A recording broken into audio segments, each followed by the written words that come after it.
Hello dear students, I am Dr. Vibha Agrawal, your English teacher. Welcome to my English class.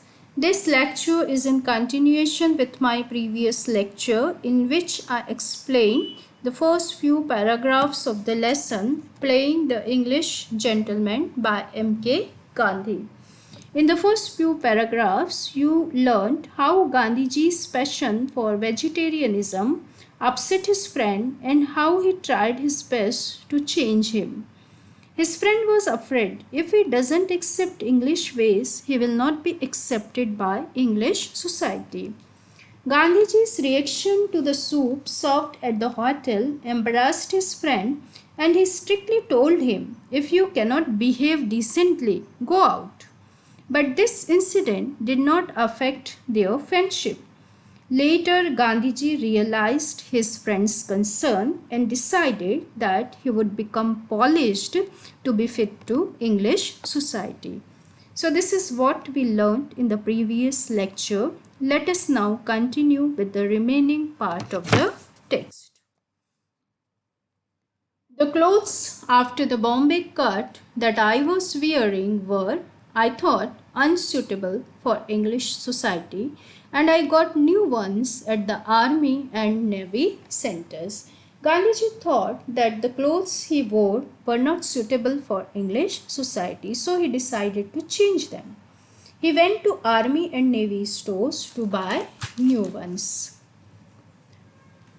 I also went in for a top hat costing 19 shillings, an excessive price in those days.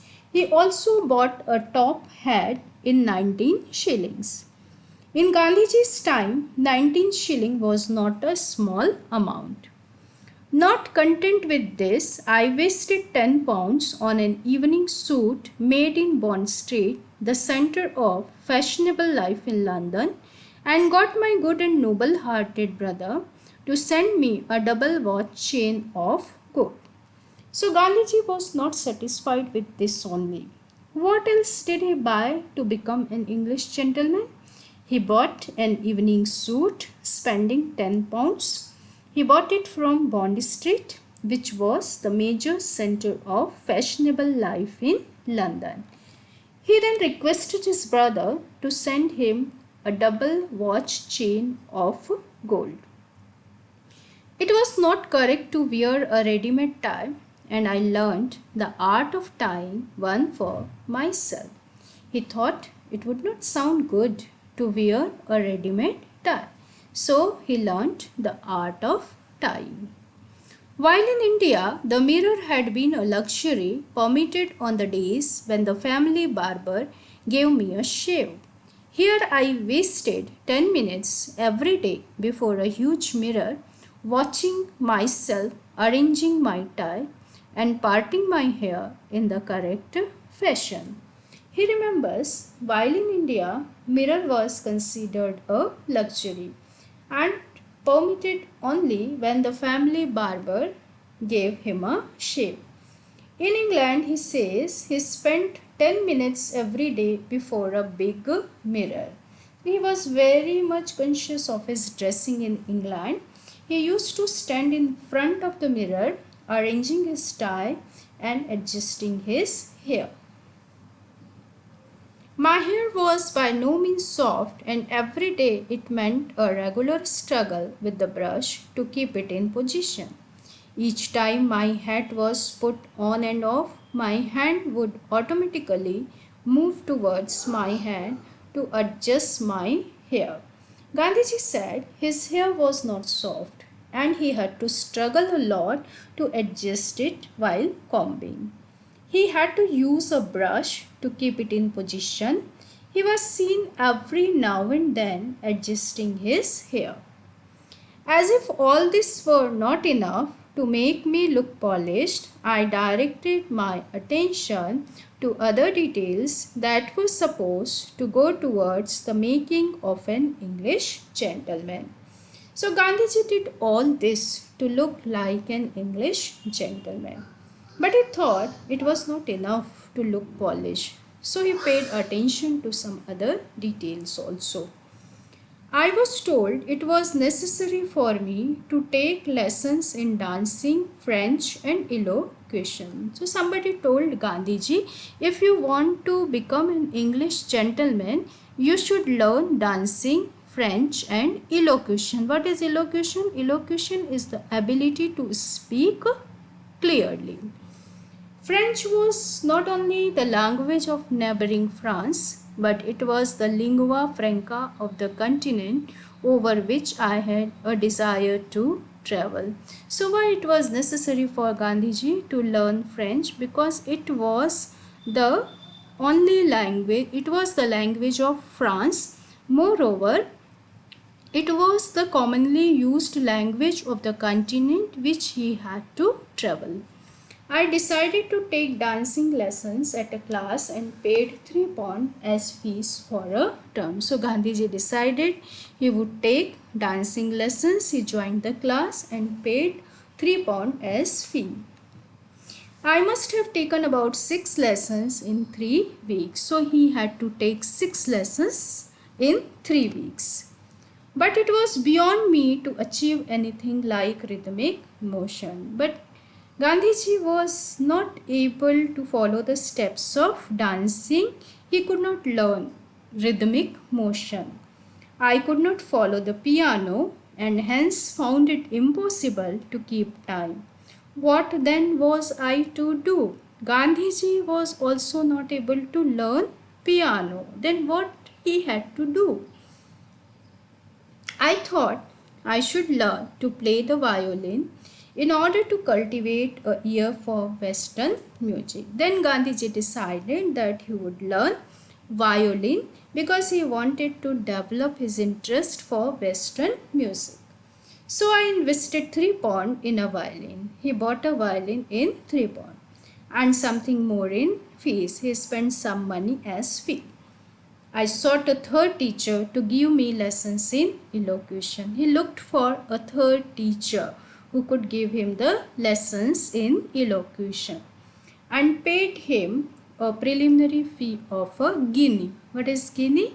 Guinea is a gold coin worth 21 shillings. So he paid 21 shilling to his elocution teacher as fee.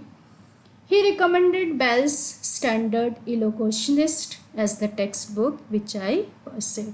So his elocution teacher recommended a book named Standard Elocutionist written by Bell. Gandhiji bought this book and I began with a speech of Pitt. So he started with a speech of Pitt. Who was Pitt? Pitt was a famous Prime Minister of England. But Mr.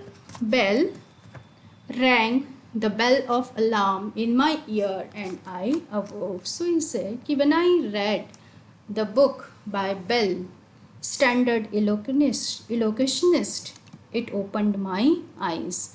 I have not to spend a lifetime in England. I said to myself, what then was the use of learning elocution? Then he said to himself, I am not going to spend my whole life in England.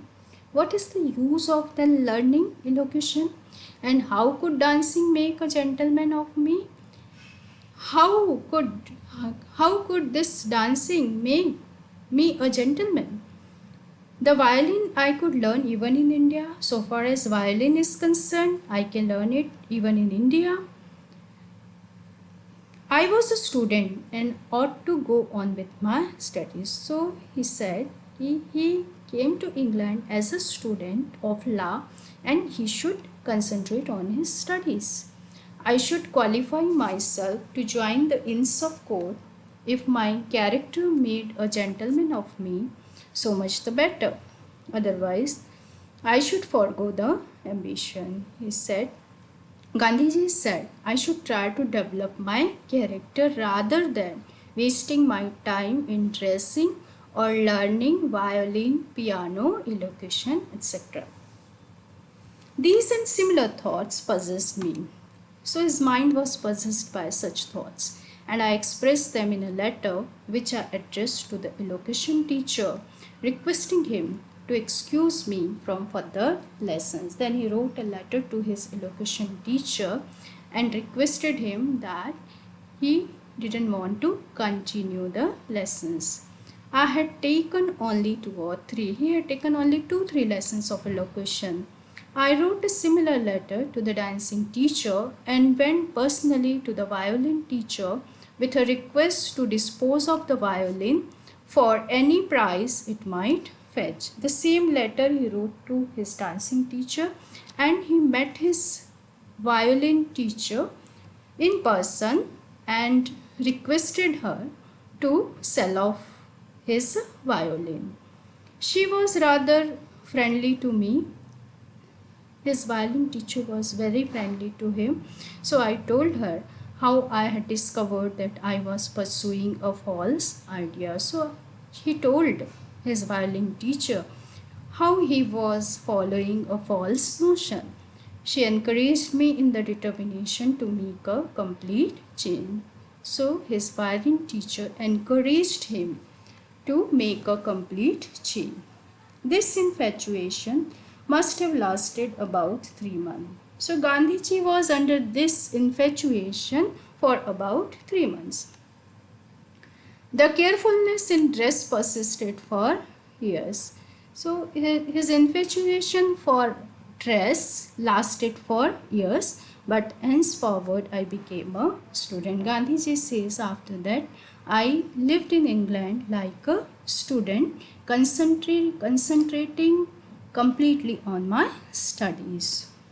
So this is all about the lesson playing the English gentleman. So with this I conclude. In the next lecture we will discuss the question answer. Thank you.